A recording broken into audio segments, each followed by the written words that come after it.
พี่น้องเนาะหลังจากเลิกงานนี่เยี่ยมกินข้าวกินน้ำเนาะมาเบิ่งมื้อนี้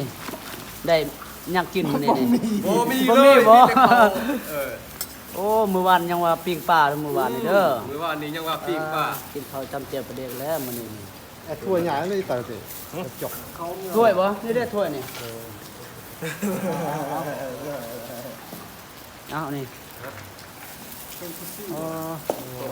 กินข้าวครับจำเจียวประเด็กอันนี้อาหารตลาดบ่เนี่ย แน่น ซื้อได้ 35 35,000 บ่ โทษ มื้อวานนี้เจ้าซื้อ30อันนี้คือลื่นเจ้าเองอ่ะ5,000 เอาพาด เอ้า นักที่ เจ้า บ่ ซื้อ คุ้ บั ม ก ค่า แตงนี่เจ้าซื้อบักแตง กินข้าวน้ำกันพี่น้อยเนาะ กินข้าว กับไอ้น้องมื้อนี้กรรมกรมื้อนี้